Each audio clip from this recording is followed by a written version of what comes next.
आदिदृश्य विभाग का स्थापना दिवस है। यूँ तो ये आज 11वां स्थापना दिवस कहा जाएगा, पर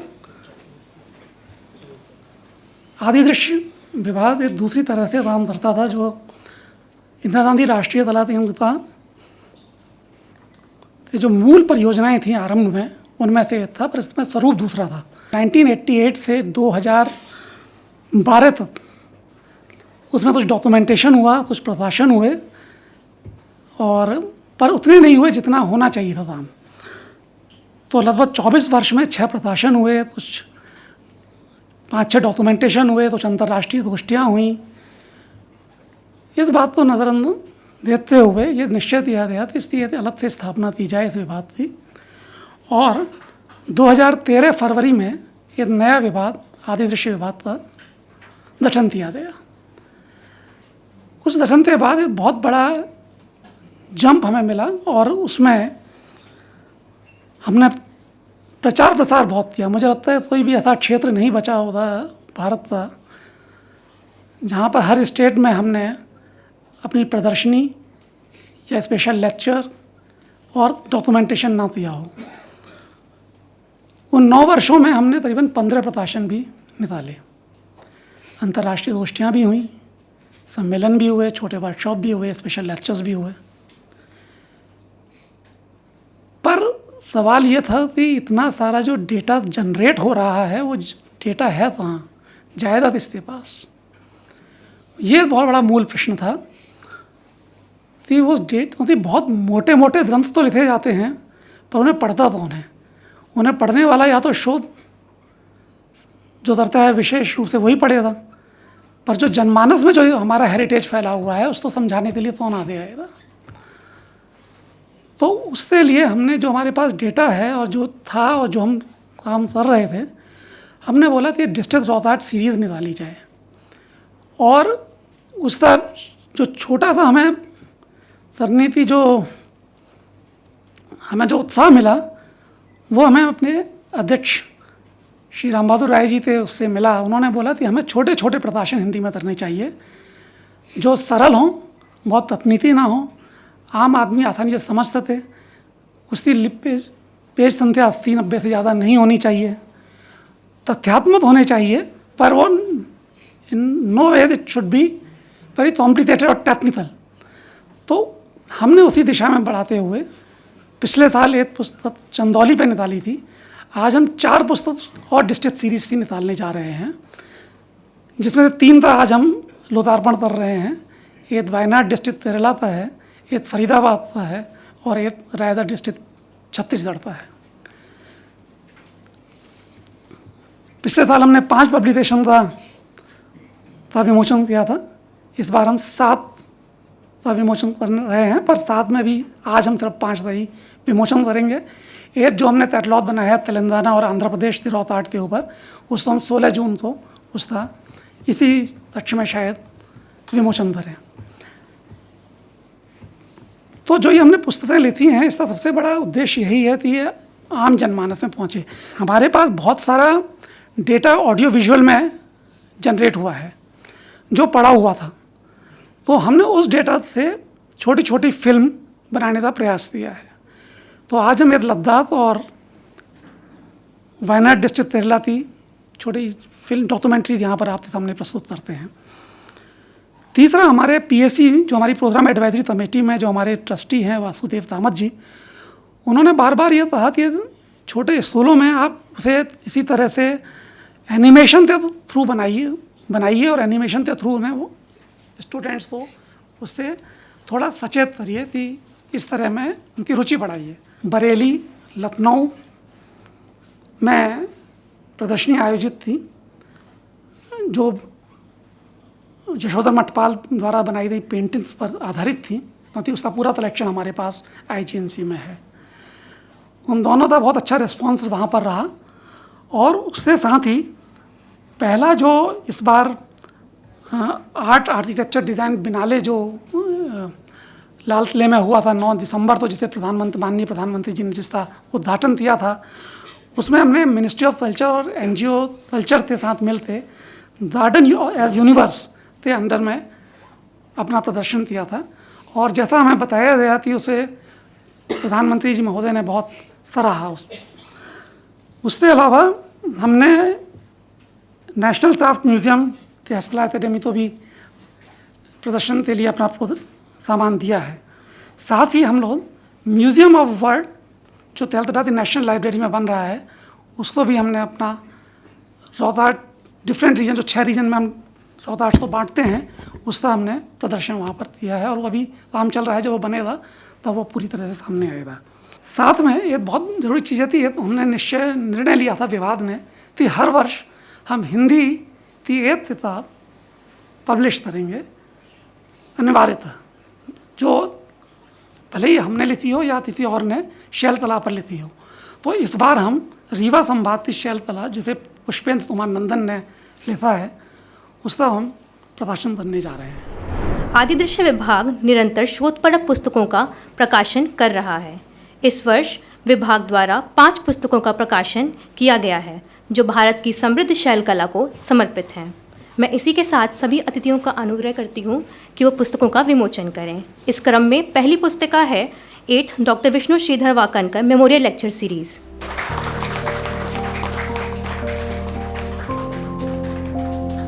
दूसरी पुस्तिका केरल राज्य के शैल चित्रों पर आधारित rock art of south India with special reference to Kerala है।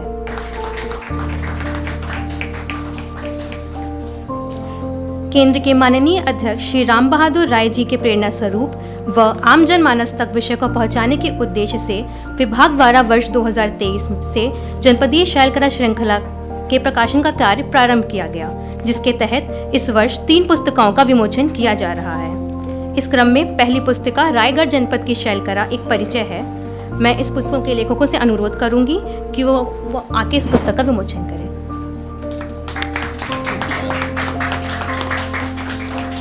अगली पुस्तिका केरल के वायनाड डिस्ट्रिक्ट पर आधारित rock art of Wayanad district an introduction है।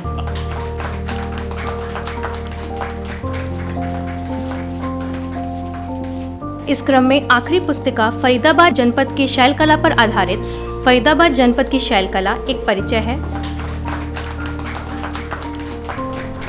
आज के दिन हम स्मरण कर रहे हैं, ये पुण्यतिथि है डॉक्टर विष्णु श्रीधर वाकनकर जी की, और इनके बारे में अभी हमने थोड़ा सा वृत्तचित्र भी देखा। एक शब्द हिंदी या उर्दू में जिस पर भी कही है जुनून, जिसे हम पैशन कहते हैं। तो अगर किसी व्यक्ति के अंदर कोई पैशन है, कोई जुनून है, तो वो उस काम को वहाँ तक ले जाते हैं जहाँ सामान्य परिस्थितियों में किसी के लिए ले जाना संभव नहीं होता। अब मुझे लगता है कि डॉक्टर वाकणकर के लिए ये एक बहुत बड़ी चीज़ थी। उनमें एक जुनून था और भीमबेटका को एक विश्व पटल पर स्थापित करने के लिए उन्होंने इतना बड़ा योगदान दिया, और ये यूनेस्को की हेरिटेज या एक विश्व धरोहर के रूप में आज स्थापित है। डॉक्टर वाकणकर ने एक क्षेत्र में काम किया मध्य प्रदेश में, लेकिन ये धीरे धीरे करके पूरे भारत में, और ऐसा नहीं 1867 में बहुत पहले कार्लाइल ने और उसके बाद दूसरे लोगों ने भी इसके बारे में काम किया था और इसको ढूंढ लिया गया था, लेकिन शायद उस समय तक लोगों को इसके महत्व का उतना अनुमान नहीं था। विलियम वर्ड्स की एक कविता को मैं दूसरी तरह से व्याख्या कर रहा हूँ। उन्होंने कहा था, our meddling intellect misshapes the beautiful forms of things, we murder to dissect enough of science and of art, close up those barrier leaves. उन्होंने उसमें कहा था कि प्रकृति एक बहुत बड़ी हमारे लिए शिक्षा का स्रोत है, लेकिन मैं इसे दूसरी तरह से व्याख्या कर रहा हूँ। उन्होंने कहा कि हम जो सौंदर्य है, जो ब्यूटी है, उसकी व्याख्या करके, उसका डाइजेक्शन करके हम उसको बर्बाद कर देते हैं। आर्ट फॉर आर्ट्स सेक, सिर्फ कला के लिए कला, ये एक बात कुछ लोग तर्क देते हैं कि क्या ये ज़रूरी है हमारे लिए समझना कि इन रॉक आर्ट्स में उससे भी गहरी कोई बात छिपी हुई है? क्या इस सचमुच हमारे मानव के इवोल्यूशन का, मानव के विकास की कथा को वर्णित करते हैं, या इतना काफ़ी होना चाहिए कि हम आर्ट को आर्ट की तरह एंजॉय करें? मेरा मत इससे भिन्न है। मुझे लगता है कि क्योंकि इसमें बहुत से छिपे हुए मैसेजेस हैं, बहुत सारे संदेश हैं, बहुत सारी कथाएं हैं, कहानियां हैं, उन्हें भी हमें समझना चाहिए। लेकिन इसके साथ में ये भी ज़रूरी है कि हम उनके केवल जो अपीयरेंस है, जो उनका जो दृश्य रूप है, हम केवल उसके बारे में न सोचें, उसके पीछे का जो विज्ञान है, वो किस पिगमेंट से उनमें रंग आया है, वो रंग कहाँ से आए होंगे, इसी तरह कुछ लोगों ने कहा क्या ये जानना आवश्यक है कि ये जो रॉक आर्ट है ये कितनी पुरानी है, क्या इतना काफ़ी नहीं है? क्योंकि उन्होंने कहा कि कला का कोई इतिहास नहीं होता, कला का कोई इतिहास नहीं होता, कला तो कला है, वो सार्वकालिक है। लेकिन मुझे लगता है कि अगर हम इसका उपयोग मानव के सोच के, मानव की कॉग्निटिव जो कैपेबिलिटीज़ हैं उनका विकास समझने में भी करना चाहते हैं तो ये बहुत ज़रूरी है कि हम इस बात को समझें कि कौन से चित्र कब बनाए गए थे। आज से 150 साल पहले ये सुविधा उपलब्ध नहीं थी, लेकिन अब फिजिसिस्ट ने, केमिस्ट्स ने और दूसरे विज्ञानियों ने मिलकर ऐसी कई पद्धतियाँ विकसित की हैं जिनके आधार पर हम ये पता लगा सकते हैं बहुत सारे केसेस में कि कौन सा चित्र जो रॉक आर्ट है ये कितना पुराना है। तो मैं आज के व्याख्यान में, चूँकि मैं देख सकता हूँ कि बहुत बड़ी संख्या यहाँ पर विद्यार्थियों की भी है, तो मैं थोड़ा सा उनका परिचयात्मक उनका रूप आपको बताऊंगा, इंट्रोडक्शन दूंगा कि रॉक आर्ट की डेटिंग किस तरह से की जाती है। रॉक आर्ट को प्रीहिस्टोरिक आर्ट के रूप में जानते हैं और जो आदि मानव ने आज से हज़ारों साल पहले, लोग कहते हैं कि 14,000 साल पहले, 30,000 साल पहले, और जो लेटेस्ट डेट किसी ने दी है वो है 65,000 साल की, इतने समय पहले आदि मानव ने इन चित्रों को गुफाओं में बनाया था। और इनमें जो डेटिंग की गई है मैं उनके बारे में भी बात करूंगा। ऐसा नहीं है कि हर डेट जो निकाली गई है, फिजिक्स के सिद्धांत या केमिस्ट्री के सिद्धांत बिल्कुल अचल हो सकते हैं, लेकिन इनका उपयोग करते हुए जो डेट्स निकाली गई हैं, कहीं कहीं उन डेट्स के बारे में भी संशय है और मैं उसके भी वैज्ञानिक पक्ष की चर्चा करूंगा। हमारे देश में इनका बहुत अधिक वैज्ञानिक अध्ययन नहीं हुआ है और IGNCA ने जो अब पिछले कुछ वर्षों में जो अप्रोच ली है उसके बाद से प्रयास किया जा रहा है कि हम अपने पूरे देश की में जो रॉक आर्ट बिखरी पड़ी है, पूरे लगभग सभी प्रदेशों में है, उत्तर से लेकर दक्षिण तक, पूर्व से लेकर पश्चिम तक, उनका डॉक्यूमेंटेशन किया जाए, उनके कोऑर्डिनेट्स को निश्चित किया जाए और इसके बाद उनके संरक्षण की दिशा में भी प्रयास किए जाएं और उनको लोकप्रिय बनाया जाए और लोगों को बताया जाए कि उनका संरक्षण क्यों महत्वपूर्ण है। लेकिन एक बात अगर हम और सोचें, कहा गया है कि अगर आप गूगल करेंगे तो आपको पता चलेगा कि आर्ट को जो डिफाइन किया गया है वो कैसे डिफाइन किया गया है। आर्ट को कहा गया an expression of human creative skill and imagination typically as visual form like painting और स्कल्पचर, जो हमें दिखाई देती हैं, आमतौर पर इस तरह से डिफाइन किया जाता है। अब इससे कन्फ्यूजन आता है कि क्या हम इसके बाद जो है साइंस के माध्यम से आर्ट को एनालाइज करें। डॉक्टर वकणकर ने एक बहुत बड़ी भूमिका अदा की। उन्होंने केवल भूमिका को ढूंढा नहीं, उन्होंने रॉक आर्ट की बहुत सिस्टमैटिक स्टडी उन्होंने पूरे देश में शुरू की और जिसको देखते हुए बहुत सारे और लोगों ने भी उस को ज्वाइन किया। अर्ली 70s में उन्होंने जो क्लासिकल तरीके थे उनका अनुप्रयोग किया, उनको अप्लाई किया। उन्होंने जो दूसरे देशों की भी जो जानकारी थी उसका उपयोग किया, स्टाइल के आधार पर, उसमें जो सुपरपोजिशन है उसके आधार पर, या उसमें कितनी जटिलता है या उसमें पर्सपेक्टिव कितना अच्छा है, इसके आधार पर ये निर्णय करने का प्रयास किया कि कोई रॉक आर्ट कितनी पुरानी है। ये माना जाता था कि क्योंकि कॉग्निटिव इवोल्यूशन धीरे धीरे हुआ तो जो पुरानी है उसमें उतनी जटिलता नहीं होगी, जो बाद की आर्ट है उसमें ज़्यादा जटिलता होगी। इसी तरह से पर्सपेक्टिव, जैसे दूर की चीज़ छोटी दिखाई देती है, पास की चीज़ बड़ी दिखाई देती है, इसका आभास भी धीरे धीरे हमारी मानव जाति को हुआ और उसके आधार पर उन्होंने इसको परखने की कोशिश की कितनी पुरानी है। उन्होंने जो मानव के शरीर की जो डिफरेंट आकृतियाँ थीं उनका अध्ययन किया, उसके आधार पर कई तरह के एस टाइप के या एक्स-रे इस तरह के बहुत सारे चित्र थे, उनको कैटेगराइज किया और इन सब इनपुट्स के आधार पर उन्होंने ये तय करने की कोशिश की कि कौन सी चित्रकारी जो है अधिक पुरानी है, कौन सी बात की है। ये वैसे कोई फुल प्रूफ तरीका नहीं है, एम्पिरिकल अप्रोच है। गलतियों का स्कोप हर तरह में है, बल्कि मैं तो ये कहूँगा कि इवन जो विज्ञान के तथाकथित अचल सिद्धांतों पर आधारित जो डेटिंग है उसमें भी समस्याएं आती हैं, ऐसा नहीं है। बाहर से सब चीज़ें बहुत स्पष्ट और साफ सुथरी नज़र आती हैं। हम लोग जो उस फील्ड में हैं हमें पता है कि उसमें भी कहीं कहीं पर कमज़ोरियाँ हैं और उन्हें स्वीकार करना चाहिए।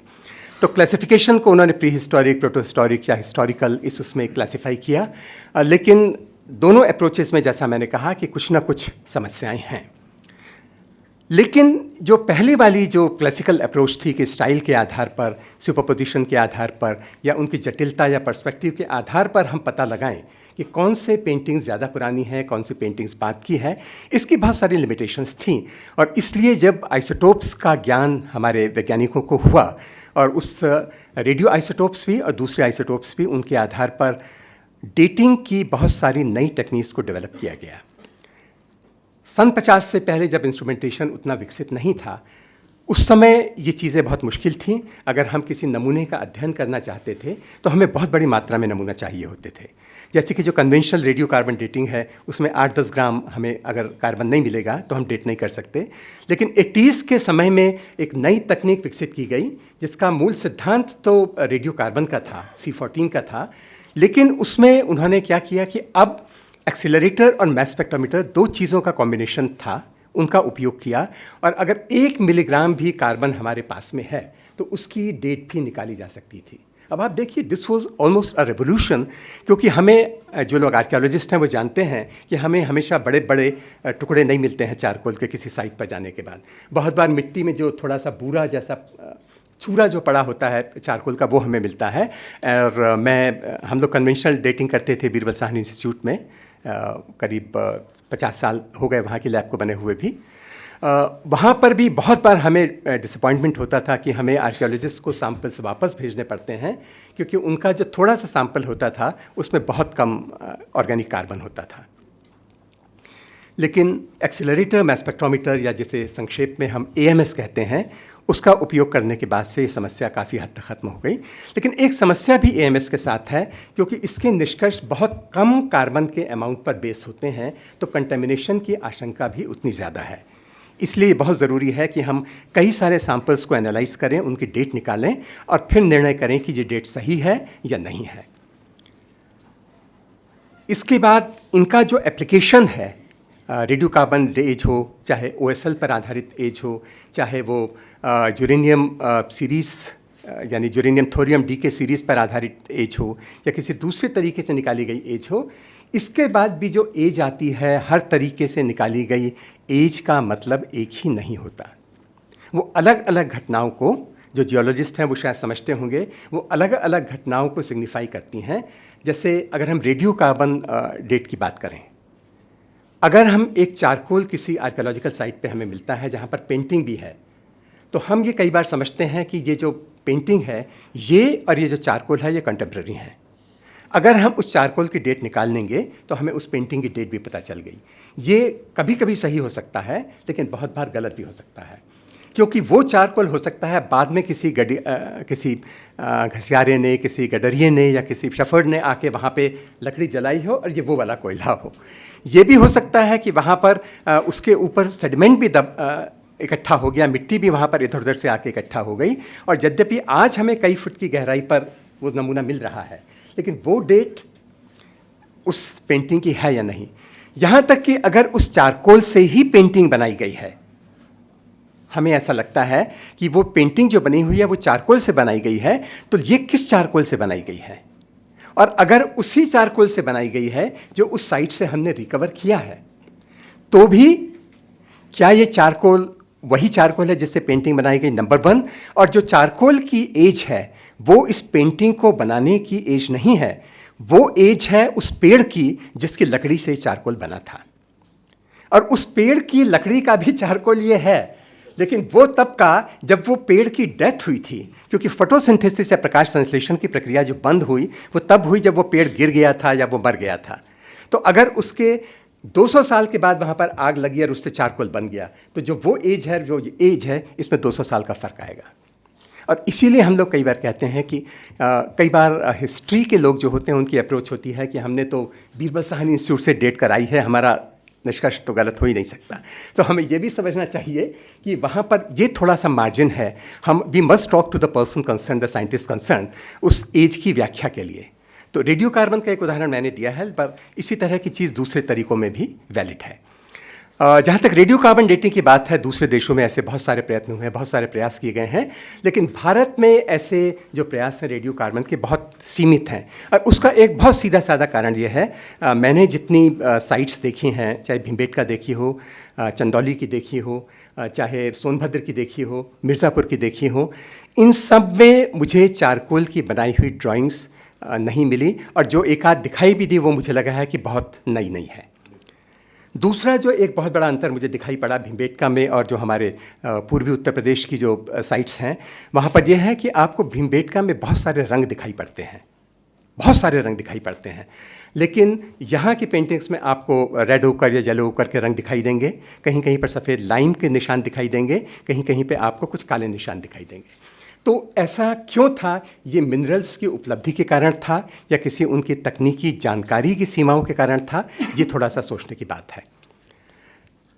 अधिकांश भारतीय साइट्स पे जो मैंने देखी हैं, जो जहाँ पे दूसरे लोग हैं वो और बता सकते हैं कि यहाँ पर क्योंकि कलर सीमित हैं और उनमें से भी चारकोल की बनाई हुई ड्राइंग्स नहीं दिखाई देती हैं। मैं एक उदाहरण आपको दूंगा, जहाँ विदेश में शौबे में केव वहाँ पर है, उसमें जो डेटिंग की गई है वो चारकोल से जो ड्राइंग बनाई गई है उसको स्क्रैप करके वहाँ से निकाला गया, उस कार्बन को, उस चारकोल को, उसको इकट्ठा किया गया और उसके बाद एक्सीलरेटर में स्पेक्ट्रोमीटर से उसकी डेटिंग की गई, जो करीब 30,000 ईयर्स BP आई। तो उसके बारे में मैं आपको बताऊंगा। लेकिन मेरा कहना यह है कि हमारे देश में अभी समस्या ये है, जो मिनरल्स वाले कलर हैं उनकी डेटिंग रेडियो कार्बन से नहीं हो सकती, क्योंकि मिनरल जो है वो मटेरियल इनऑर्गेनिक है, उसमें रेडियो कार्बन कभी था ही नहीं, क्योंकि उसमें कभी फोटोसिंथेसिस की प्रक्रिया हुई ही नहीं। उत्तर प्रदेश में जो रॉक आर्ट एक्सप्लोरेशन है, इसकी साइंटिफिक स्टडीज़ 2015 से मैं इसका स्टेट कोऑर्डिनेटर रहा। IGNCA ने मुझे दायित्व दिया था और IGNCA के बीच में और हमारी संस्थान बीरबल साहनी पुराविज्ञान संस्थान के बीच में एक MOU हुआ और उसके परिणाम स्वरूप हमने 3 फील्ड ट्रिप किए। उसके बाद भी एक फील्ड हमने वहाँ पे किया, एक बिल्कुल डिफरेंट अप्रोच को लेते हुए, जो दुर्भाग्य से अभी सक्सेसफुल नहीं हुई, पर हम लोग फिर से प्रयास करेंगे। और जो वो हमारी साइट थी मिर्ज़ापुर और सोनभद्र, जो पहले एक ही ज़िला हुआ करता था, तो ये जो ज़िला था ये बिल्कुल बिहार की जो सीमा है उसके आसपास का है। तो ये बड़ा इंटरेस्टिंग है क्योंकि यहाँ पर बहुत सारे स्टेट्स की बाउंड्रीज़ मिलती हैं। मध्य प्रदेश भी वहाँ के बिल्कुल पास है, उड़ीसा भी वहाँ से बहुत दूर नहीं है, बिहार बिल्कुल उसको छू रहा है, झारखंड उसको बिल्कुल छू रहा है, तो उत्तर प्रदेश तो ये है ही है। तो ये, लेकिन यहाँ पर मिनरल्स भी वहाँ पर मिलते हैं, कोयले की माइनिंग वहाँ पर बहुत होती है। तो ये बड़ी जियोलॉजिकली भी बड़ी इंटरेस्टिंग चीज़ है। और वहाँ पर सोन बेलन वैली है। एक बात जो मेरे बताने की ज़रूरत नहीं है कि दुनिया में सभ्यता का जो इतिहास अगर आप देखें तो आप देखेंगे, चाहे नाइल हो, चाहे दजला हो, चाहे फरात हो, चाहे अमेज़न हो, चाहे गंगा हो, चाहे यमुना हो, जहाँ पर नदियाँ थी वहाँ पर सभ्यताएँ आकर बसीं और सभ्यताओं का विकास हुआ, क्योंकि उन्हें पीने के लिए भी पानी चाहिए था, उन्हें खेती के लिए भी पानी चाहिए था। और अगर कहीं पर नदियों ने अपना कोर्स बदला तो लोगों ने भी उसके साथ साथ अपने सेटलमेंट को बदल दिया और नई जगह पे चले गए। तो अगर इस क्षेत्र में बहुत सारी नदियाँ, यहाँ पर सोन नदी यहाँ पर है, बेलन यहाँ पर है, तो यहाँ पर आदि सभ्यता आकर बसी और शायद यही कारण है कि इस क्षेत्र में हमें बहुत बड़ी संख्या में केव्स मिलती हैं। एक चीज़ जो ख़राब है वो ये है कि केव्स बड़े दुर्गम स्थानों पर है, तो यहाँ पर जाना कोई बहुत आसान नहीं है। और अच्छी बात यह है कि शायद इसी कारण से ये पेंटिंग बच सकी, अदरवाइज़ जो शहर के पास आज आ गई हैं वहाँ पर पिंकी लव्स टिंकू हो रहा है। मतलब जितनी पेंटिंग्स हैं उस पर आप देखिए तो वो किसी न किसी चीज़ से जाके उस पर ग्राफिटी लिख दी जाती है और वो उसको नष्ट कर देते हैं। Right in front of the DM's office in Sonbhadra, जो एक भंडार नाम की एक लोकेशन है, वहाँ पे आप चले जाइए तो वहाँ पर भी सब यही हो रखा है, क्योंकि वो वहाँ पॉपुलेशन है। हमने वहाँ पर बहुत सारी साइट विज़िट की, जैसे लिखनिया है, लिखनिया महुआरी के पास में है, और ये जुगौली में है, महुवरिया में, सोनभद्र डिस्ट्रिक्ट में। यहाँ की बहुत खूबसूरत वहाँ पर ये हैं। इसी तरह वहाँ पर जो किले हैं उनके आसपास में भी हमने देखा हरना हरनी जैसी साइट्स हैं, जहाँ पर बहुत सारे डिज़ाइंस हैं, ज्योमेट्रिकल डिज़ाइंस हैं। ये लिखनिया है, इसकी लोकेशन रफली आप यहाँ पर देख सकते हैं, और ये जुगौली में है, महुवरिया के पास में, सोनभद्र में। और इसको अब काफ़ी प्रोटेक्ट करने का प्रयास किया गया है, थोड़ा सा रेगुलेट की गई है वहाँ पर एंट्री, लेकिन ये सारे एरियाज़ में जाना कोई बहुत आसान नहीं है। सड़कें वहाँ पर बहुत अंदर तक नहीं जाती, तो पैदल वहाँ पे करना पड़ता है। दूसरी चीज़ जिसकी ओर मैं आपका ध्यान आकृष्ट करना चाहूँगा वो ये है कि चाहे आपने अभी वहाँ पर एक एग्जीबिशन देखी ग्वालियर और फरीदाबाद वाली, चाहे आप दूसरे देशों की रॉक आर्ट को देखिए, चाहे वो अफ्रीका की हो या कहीं की भी हो, ये जो पाम इम्प्रेशन है ये आपको हर जगह पर मिलेगा। ये जो बगनखवा या मनवा भी कहते हैं इसको, ये स्थान वहाँ मिर्ज़ापुर के पास में है, वहाँ पर, लेकिन ये पाम का इम्प्रेशन हमने नोटिस किया कि सामान्य से कहीं ज़्यादा बड़ा है। ये थोड़ा सा अनयूजुअल चीज़ थी कि ये सामान्य जो हाथ होता है उससे ज़्यादा बड़ा था, और ये किसी एनाटॉमिकल डिफरेंस की वजह से था, शायद इसके बारे में लोगों को सोचना पड़ेगा। ये मैं जस्ट एक झलक दूंगा इसकी, चूँकि यहाँ पर बहुत सारे रॉक आर्ट के एक्सपर्ट्स हैं। तो मैं सिर्फ ये बताना चाहता हूँ कि ह्यूमन कॉग्निटिव इवोल्यूशन जो हुआ वो लगता है कि उसमें बहुत ज़्यादा अंतर अलग अलग जगह पे नहीं था, क्योंकि आप किसी भी एरिया में चले जाइए, किसी भी देश में चले जाइए, जो बेसिक ड्राइंग्स हैं वो वहाँ पर एक ही तरह की मिलेंगी आपको। जो जानवर वहाँ पर मिलेंगे, वहाँ पर रहा करते थे, वो भी अभी मिलेंगे। ऑल्दो उसकी वजह से एक कॉम्प्लिकेशन और इंट्रोड्यूस हुआ है, और वो कॉम्प्लिकेशन ये है कि कई बार हमें ऐसे जानवर के फिगर्स दिखाई पड़ते हैं जो आज वहाँ पर नहीं मिलते। कई बार ऐसे जानवरों के चित्र भी दिखाई देते हैं जो शायद कभी कहीं नहीं मिलते थे। और क्योंकि हम आर्ट को मानते हैं कि ये इमेजिनेशन या कल्पना का एमलगमेशन है, तो मेरे ख्याल से बहुत जगह लोगों ने जो है आधा इंसान और आधा जानवर ये भी वहाँ पर उन्होंने बनाए हैं। तो ये आप हाथी देख सकते हैं, डियर देख सकते हैं, ज्योमेट्रिकल डिज़ाइंस, डेकोरेटिव डिज़ाइंस, इस तरह की बहुत सारी चीज़ें आपके मिर्ज़ापुर और उसके आसपास के एरिया में आपको दिखाई देंगी। कुछ जगह पर ऐसे भी चित्र हैं जिन्हें लोगों ने इंटरप्रेट किया कि ये किसी एलियन के हैं जो किसी शायद यूएफओ में बैठकर यहाँ पर आए थे। तो मुझे लगता है कि थोड़ा सा हमें अपनी कल्पना की जो उड़ान है उसको थोड़ा नियंत्रित करना पड़ेगा। लेकिन कई लोग हैं जो बड़ी गंभीरता से इस बात पर विश्वास करते हैं, और कई बार वहाँ पर जिराफ, जैसे मिर्ज़ापुर जैसे क्षेत्र में कुछ चित्र मिले हैं जो जिराफ जैसे लगते हैं, तो लोगों ने कहा कि शायद यहाँ पे जिराफ रहा होगा या आया होगा। गौर जो जंगली सांड है वो भी कई जगह पर बनाए गए हैं। कलर्स के बारे में मैंने आपको बताया था कि बहुत तरह के कलर हैं, लेकिन इस एरिया में, मिर्ज़ापुर वाले एरिया में डार्क रेड है, रेड ओकर का कलर है या येलो ओकर का है, और चूना, ये मुख्य रूप से वहाँ पर जो कुछ रंग हैं वो हैं। और फिगर्स जो हैं वो अधिकतर या तो ज़ूमॉर्फिक हैं या ज्योमेट्रिक हैं। और ये इस पूरे चंदौली, मिर्ज़ापुर और सोनभद्र, इस पूरे क्षेत्र के लिए ये बात वैलिड है। कलर्स के बारे में ये जो रेंज है यहाँ पर बहुत लिमिटेड है। भीमबेटका में बहुत सारे कलर्स दिखाई देते हैं, लेकिन यहाँ पर वो कलर्स नहीं दिखाई देते। लेकिन जो बेसिक फिगर्स आपको कहीं भी दिखाई देंगी, और जो डिस्क्रिप्शंस हैं, यानी कि जो जिस तरह से वो बनाए गए हैं, कहीं पर झुंड हैं, कहीं पर हंटिंग के सीन हैं, कहीं पर वहाँ पर जानवरों को मारने के मतलब सीन है, कहीं पर लड़ाई के सीन हैं, कुछ रिचुअल के सीन हैं, साथ में डांस करते हुए सीन है। ये सारी फिगर्स इन सब जगह पर कॉमन दिखाई पड़ती हैं। भीमबेटका में 24 के करीब रंग हैं।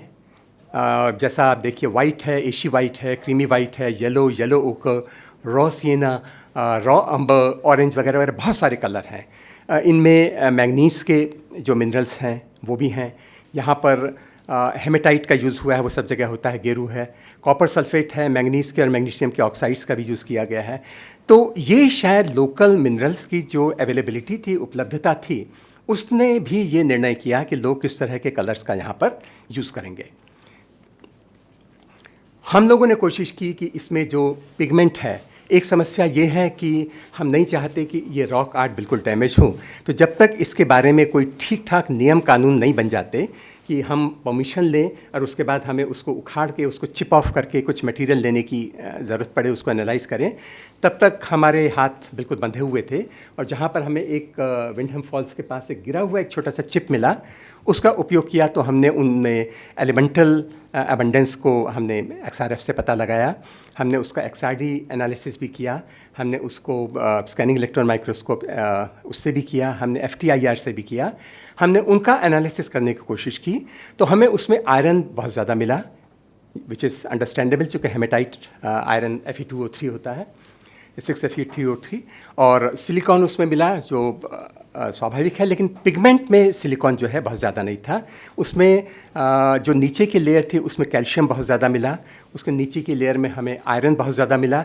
इसके अलावा बहुत कम मात्रा में हमें उसमें टाइटेनियम वगैरह था, वो रूटाइल एक मिनरल वहाँ पर थोड़ा बहुत मिलता है, उसकी वजह से था।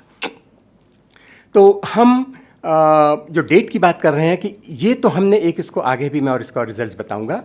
हम अगर इनको डेट करना चाहते हैं तो उसके लिए हमारे पास सही मटेरियल होना चाहिए, और उस मटेरियल, किस मटेरियल को डेट किया जा सकता है, ये समझने के लिए हम बहुत ज़रूरी है कि हम इसके प्रिंसिपल को समझें। हम जब भी कोई चीज़ कहते हैं, हम एक ऑर्डिनरी जो वॉल क्लॉक है, इसमें भी हम समझते हैं कि जब इतना एक सुई मूव कर जाएगी तब इतना समय बीत गया, जब इतनी ज़्यादा मूव कर जाएगी तो उससे दुगना समय बीत गया, तिगुना समय बीत गया, and so on. Isotope based dating का भी बेसिक तरीका यह है कि हम एक किसी रेडियो एक्टिव आइसोटोप की बात करते हैं जो किसी दूसरे आइसोटोप में, एक दूसरे एलिमेंट के आइसोटोप में डीके हो जाता है। लेकिन अच्छी बात यह है कि ये जो चेंज होने का रेट है ये बिल्कुल निश्चित है।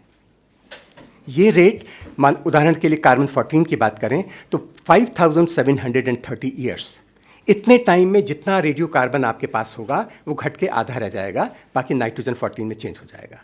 इसका मतलब अगर आपके सैंपल में शुरू में कुछ रेडियो कार्बन का कितना अमाउंट था आपको पता है और आज उसमें उस रेडियो कार्बन का अमाउंट आधा निकलता है, इसका मतलब वो सैंपल 5730 साल पुराना है।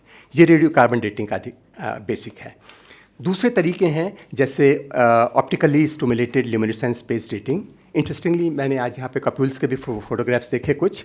अब लोग ऑप्टिकली स्टिमुलेटेड ल्यूमिनेसेंस डेटिंग का उपयोग करके उनकी डेटिंग भी संभव कर रहे हैं, क्योंकि जो सरफेस पे एक्सपोज मटेरियल है उसमें सनलाइट की वजह से उसका रीसेटिंग हो जाता है, उसका सिग्नल ज़ीरो हो जाता है। लेकिन जब आप उसमें एक छेद कर देते हैं, कप्यूल्स बना देते हैं वहाँ पे, तो वो फिर से एक्सपोज हो जाती है सरफेस, तो उसकी पुरानी जो क्लॉक है वो फिर से रीसेट हो जाती है।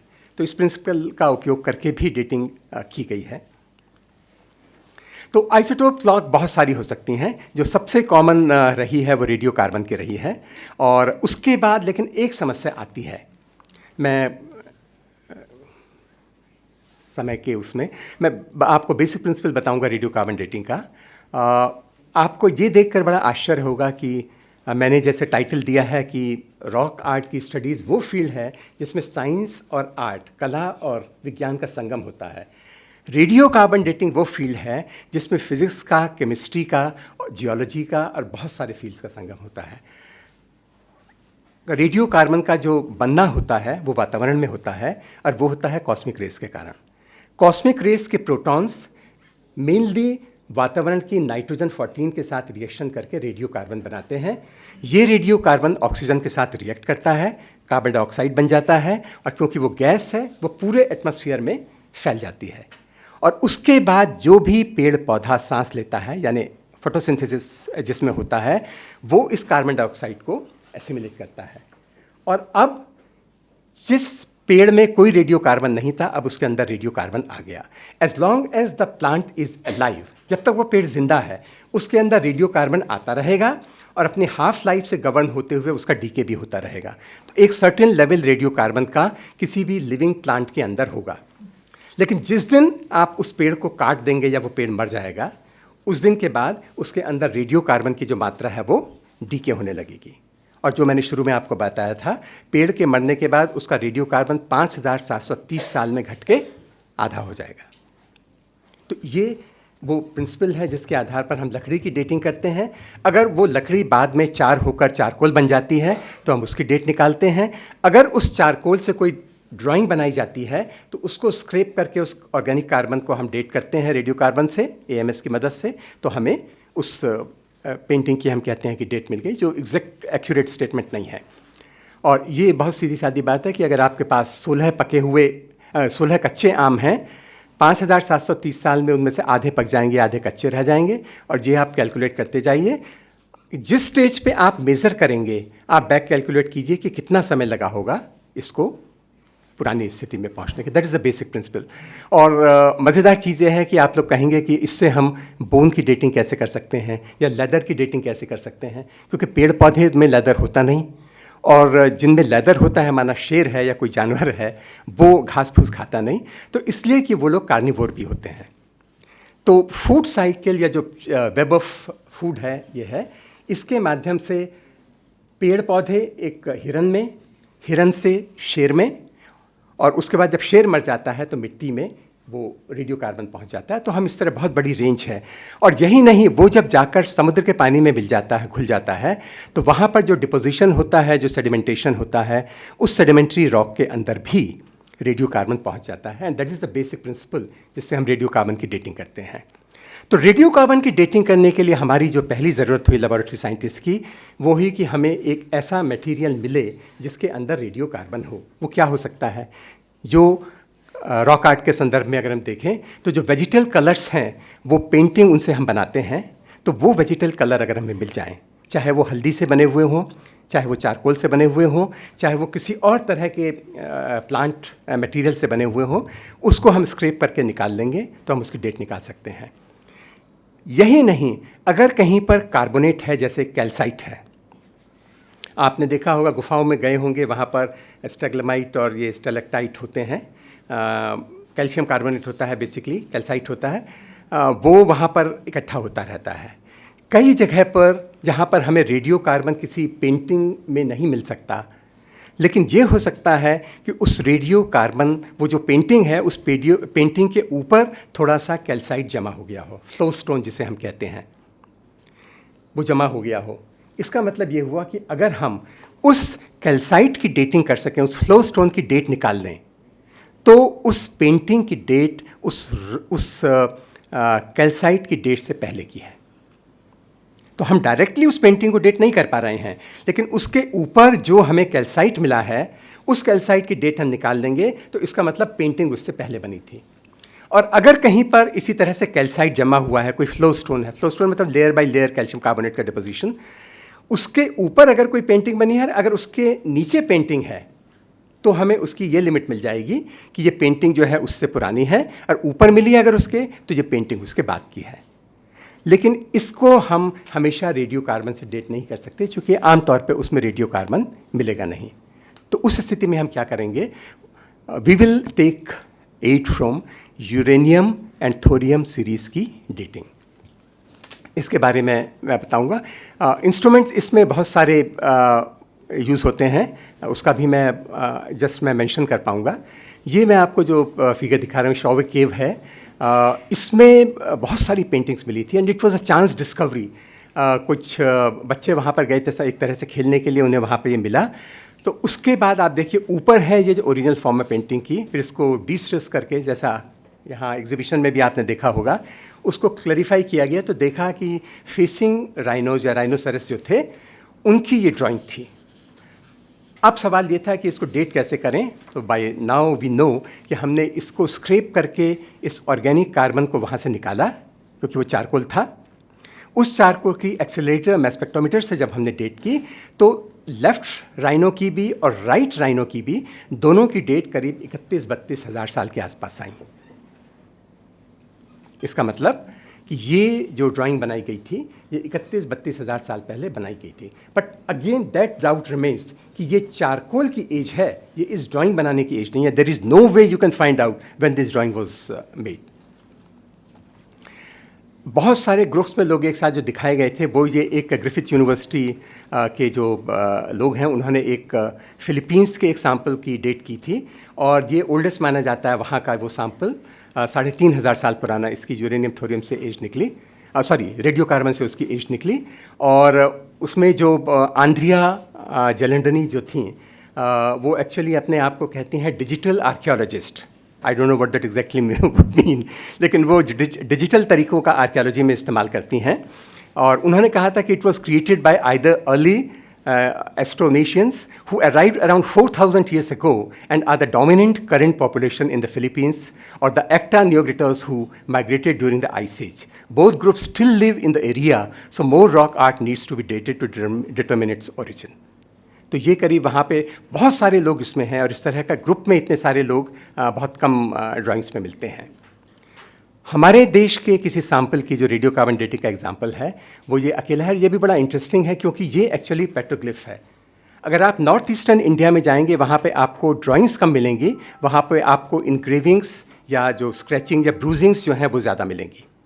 लेकिन बाकी इंडिया में अगर आप जाइए, तो आपको ड्राइंग्स और पेंटिंग्स ज़्यादा मिलेंगी।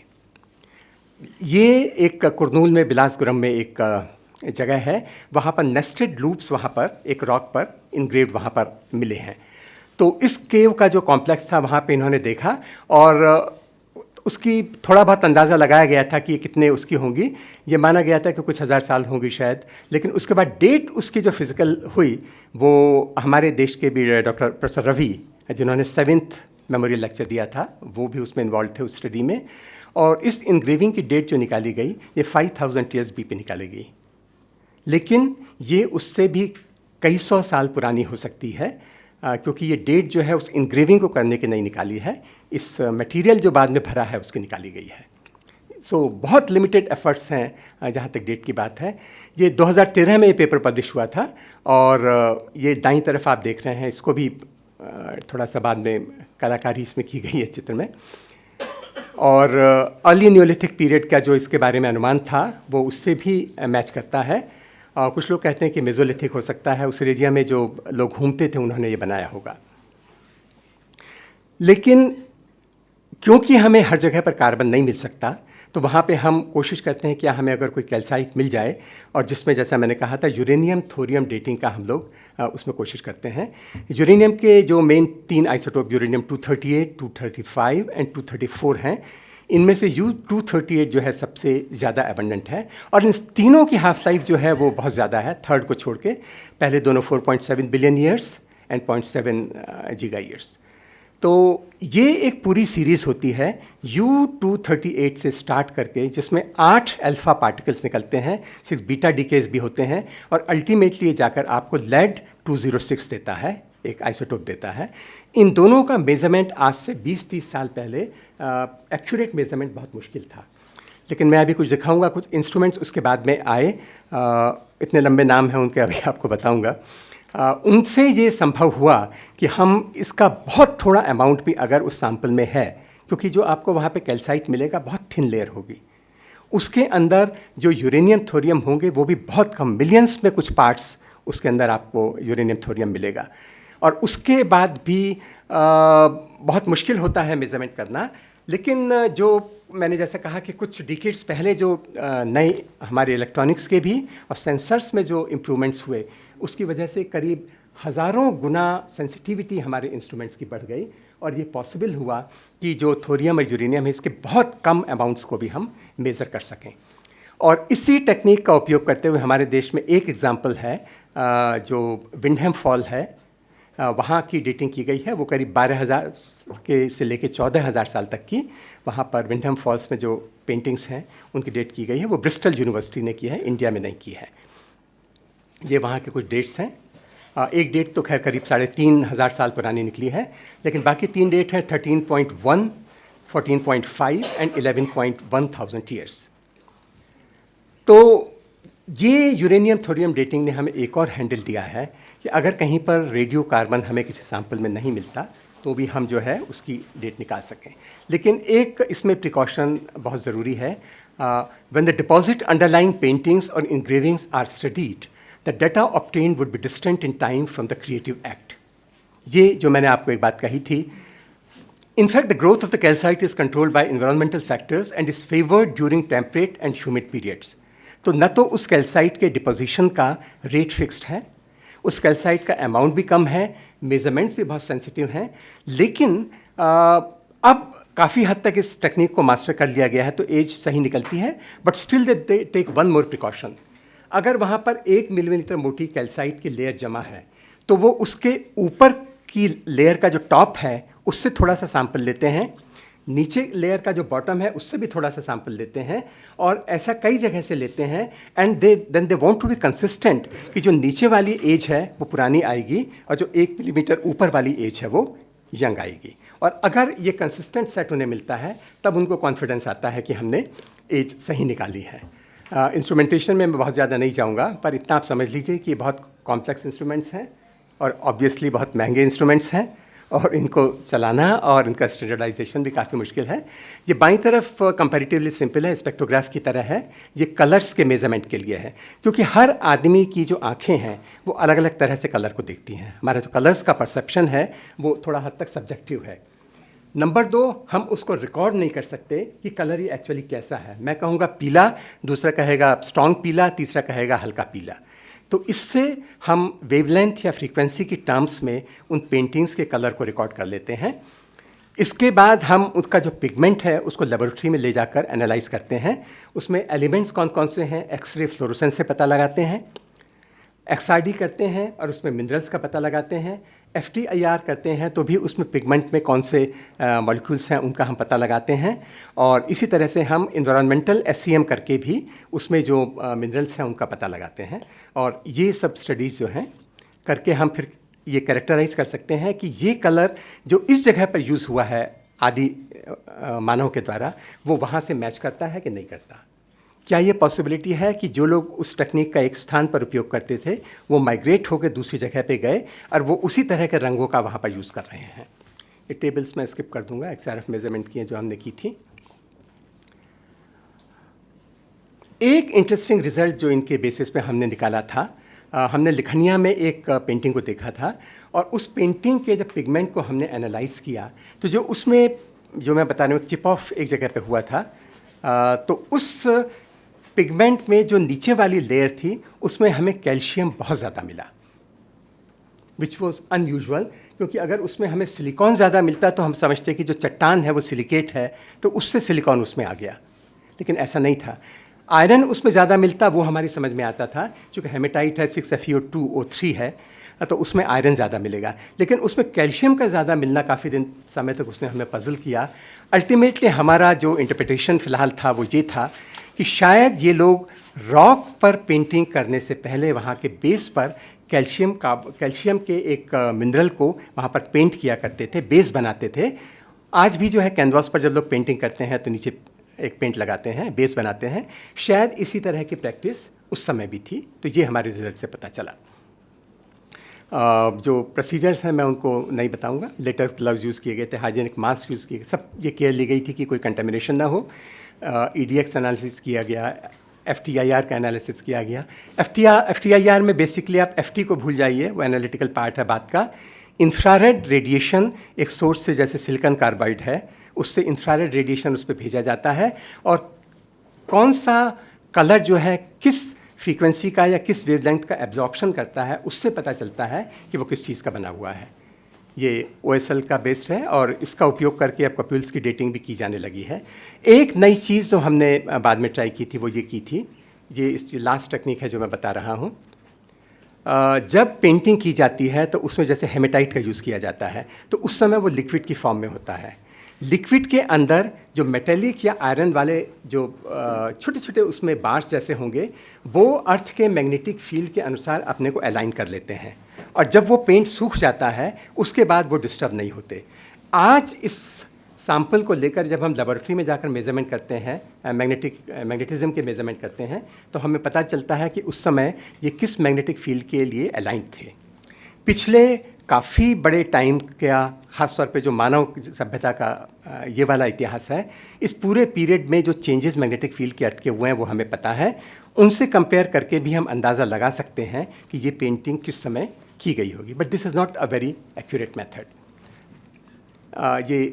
यही है कि multi ion counting, multi collector, inductively coupled plasma mass spectrometer. So आप इतना समझ लेना काफ़ी है कि एक कोई जटिल सा इंस्ट्रूमेंट है, इसका उपयोग करके हम यूरेनियम और थोरियम की बहुत कम अमाउंट है उसको मेज़र कर लेते हैं। आज से 30 साल पहले जो सेंसिटिविटी थी वो बढ़ के अब कई हज़ार गुना हो गई है। इसका उपयोग करके साउथ वेस्ट चाइना में भी रॉक आर्ट की डेटिंग की गई है और 7,000 और 11-12 हज़ार तक की डेटिंग वहाँ पे की गई है, टॉप सैंपल और बॉटम सैंपल की। और एक रिजर्वेशन उसके बारे में है कि शायद वहाँ पे जो सैंपल था, जो कैल्साइट सैंपल था, उसमें थोड़ा सा पुराना थोरियम था जिसकी वजह से कुछ गड़बड़ हो सकती है, तो एक्चुअली सैंपल और पुराना हो सकता है। विंडहम फॉल मिर्ज़ा का मैंने आपको एग्जांपल दिया, वहाँ की एज हमने निकाली है। और लेकिन एक इम्पॉर्टेंट चीज़ मैं कहना चाहूँगा कि रॉक आर्ट को आइसोलेशन में अब स्टडी नहीं किया जाना चाहिए। मुझे लगता है कि पिछले 100 साल में, ऑलमोस्ट समझ लीजिए उससे भी ज़्यादा साल में, 150 साल में काफ़ी कुछ स्टडी हुई है जो डिस्क्रिप्टिव रही है, स्टाइलिस्टिक रही है। अब इसके एनालिटिकल और केमिकल और दूसरे तरीक़ों से स्टडी की जाने की ज़रूरत है। तो उसको पैलियोक्लाइमेटिक डेटा के साथ मिलाया जाना चाहिए, उसको वहाँ के जो प्लांट पॉपुलेशन है उसके जो रिकॉर्ड्स हैं, जो पेलिनोलॉजी से हैं। बस मैं इसको शॉर्ट में बताऊँगा। आप ये जो बाईं तरफ फिगर्स देख रहे हैं, कैन यू इमेजिन ये क्या चीज़ है? ये पोलन ग्रेन है। हर पेड़ पौधे के जो पोलन ग्रेन या स्पोर्स होते हैं वो अलग अलग शेप के होते हैं जो केवल माइक्रोस्कोप के नीचे दिखाई देंगे।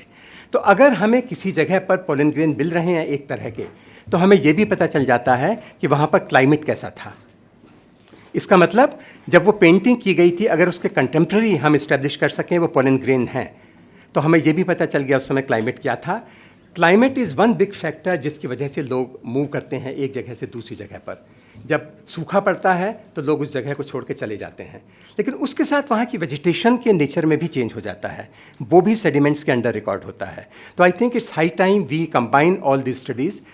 ये मणिपुर में हमने एक सैम्पलिंग की थी पॉलन ग्रेन्स की स्टडी के लिए और रेडियो कार्बन डेटिंग के लिए। तो इस तरह की सारी चीज़ों को हमें मिलाकर स्टडी करना पड़ेगा। सैंपल में हमें अब अगर कलर जो पिगमेंट है वो वेजिटल कलर है, तो उसमें अगर कोई पोलन ग्रेन है हमें उनको भी डेट करना चाहिए, वो हम AMS से कर सकते हैं। उसमें अगर ऑयल सीड्स हैं उसका भी हम उपयोग कर सकते हैं, और इन सब चीज़ों को मिलाकर हम AMS का अगर उपयोग करेंगे तो हमें उनकी एज भी पता चलेगी। और last and the most important thing is reaching people is very important. लोगों को हम रॉक आर्ट के बारे में बताएं। लखनऊ में हमने एग्जीबिशन की थी, there was a very huge crowd, और अच्छी बात यह है कि लखनऊ में we were very happy that the media ने बहुत अच्छा कवरेज भी हमारे एफर्ट्स को दिया। ये पायनियर का है, दाईं तरफ टाइम्स ऑफ इंडिया ने ऑलमोस्ट हाफ पेज का कवरेज दिया, नीचे पायनियर है उसने भी किया। बच्चों के लिए ड्राइंग कंपटीशन हमने ऑर्गेनाइज़ किया था, वो भी है। हिंदी के पेपर्स ने भी बहुत अच्छा कवरेज दिया। जागरण ने, अमर उजाला यहाँ पे खैर है नहीं, उसने भी किया। टाइम्स ऑफ इंडिया, पायनियर, सब ने बहुत अच्छी तरह से इसको कवरेज दिया। And now people should begin to understand कि ये हमारी सभ्यता के वो पेज हैं जिनको हमें खोना नहीं चाहिए। तो आगे का रास्ता ये होगा कि हम रॉक आर्ट्स का कंजर्वेशन करें, उनका डॉक्यूमेंटेशन जो है वो चलते रहना चाहिए। उन मटेरियल्स को हम आइडेंटिफाई करें जिनकी डेटिंग हो सकती है, चाहे वो चारकोल हो, चाहे वो वेजिटल कलर हो। नॉर्थ ईस्ट के रॉक में पिक्टोग्राफ्स बहुत कम हैं, वहाँ पे पेट्रोग्लिफ्स हैं आमतौर पे, वहाँ पे पिक्टोग्राफ भी ढूंढे जाने चाहिए। शायद ज़्यादा बारिश होती है इस वजह से बचे नहीं, मुझे मालूम नहीं क्या कारण है, या शेल्टर्स कम थे। दूसरे फील्ड्स के एक्सपर्ट्स को भी मिलाना चाहिए। यूरेनियम सीरीज़ की डेटिंग बहुत इंपॉर्टेंट होगी, लेकिन अनफॉर्चुनेटली इंडिया में अब कोई नहीं कर रहा है, उसका कहीं ना कहीं काम होना चाहिए। टूरिज़्म को हम प्रमोट करें, but not at the cost of rock art, क्योंकि जहाँ टूरिज़्म बढ़ाएंगे लोग रॉक आर्ट को डैमेज करने लगेंगे। जगह के नामों में यूनिफॉर्मिटी होनी चाहिए। अभी भी हम उसकी स्पेलिंग के बारे में, उसके प्रोनाउंसिएशन के बारे में अगली बार उसी जगह पे जाते हैं और हम पूछते हैं वो, तो किसी दूसरे गांव वाले से मिलेंगे तो वो दूसरा नाम बताता है। तो इसमें भी यूनिफॉर्मिटी होनी चाहिए। एक बहुत इंपॉर्टेंट क्वेश्चन जो थोड़ा लीगल कहा जा सकता है वो ये है कि ये जो रॉक आर्ट है इसकी ओनरशिप है किसकी? ये जंगल में मिलती हैं जो फॉरेस्ट का डिपार्टमेंट है, राइट? तो ये फॉरेस्ट की प्रॉपर्टी है, लेकिन ये कल्चरल प्रॉपर्टी भी है, तो उस हिसाब से कल्चरल डिपार्टमेंट भी इस पर क्लेम कर सकता है। और अगर ज़मीन के नीचे खोद के कोई चीज़ कोई मिलती है या पुरानी रॉक आर्ट मिलती है तो उसमें geological survey of India claim कर सकता है। लेकिन इस पर रिसर्चर बेचारा कहीं फिगर में नहीं आता है, तो रिसर्चर को अगर सैंपल चाहिए हो तो वो क्या करें? तो हम जानते हैं, कंक्लूजन तो इसमें हम कह सकते हैं कि कम से कम 40,000 साल पुरानी रॉक आर्ट है। 30,000 साल के वो राइनो हमने देखे हैं, 40,000 साल पाइक ने निकाली है डेट, 65,000 साल की भी एक और डेट है, हल्का सा डिस्प्यूटेड है। कुछ लोग कहते हैं कि शायद अलग अलग जगह पर एक साथ भी रॉक आर्ट शुरू हुई होगी, और अगर वो एक ही लेवल से शुरू होकर एक तक पहुंचती है तो हमारा जो कॉग्निटिव एवोल्यूशन है वो भी शायद एक ही तरह से हुआ होगा। इंडियन रॉक आर्ट साइट्स का और एक्सप्लोरेशन होना चाहिए, डॉक्यूमेंटेशन होना चाहिए, और इन रॉक आर्ट साइट्स को कंजर्व करने की और साइंटिफिकली स्टडी करने की बहुत ज़रूरत है। This is high time that historians, archaeologists and scientist come to the same platform which has already started। और पाइक ने तो यहाँ तक कह दिया कि उसने कहा कि रॉक आर्ट में have emerge separately in these desperate locations, अलग अलग जगह पे हो सकता है। तो ये जो माइग्रेशन वाली थ्योरी है, और ख़ास तौर पे जो यूरोसेंट्रिक या एफ्रोसेंट्रिक थ्योरी है, हो सकता है किसी समय पे चेंज हो जाए। तो मुझे लगता है कि रॉक आर्ट को माइग्रेशन की स्टडी के लिए भी हम एक टूल की तरह से उपयोग में ला सकते हैं, और अब इसकी अवेयरनेस बढ़ाई जानी चाहिए। आर्टिफिशियल जो हमारी इंटेलिजेंस है उसका यूज़ इसकी स्टडी में होना चाहिए, फिल्म्स बननी चाहिए, अदर कन्वेंशनल वर्चुअल मीडिया के प्लेटफॉर्म होने चाहिए। और एक बहुत अच्छी बात जो मैक्सिम ऑबर्ट ने कही थी, scientist traditionally thought that humans begin creating art once they reached Europe from Africa, and that human art form dissipated to the far reaches of the globe from there. It's a pretty Eurocentric view of the world, but now we can move away from that. आज के दिन हम doctor V.S. Wakankar को tribute पे करते हैं। मई 4 को उनका जन्म हुआ था 1919 में, और अप्रैल 3, 1988 उनकी स्मृति को आज हम प्रणाम करते हैं। और thank you so much for a very very patient listening. मैं तो मुख्य रूप से पुरातत्व में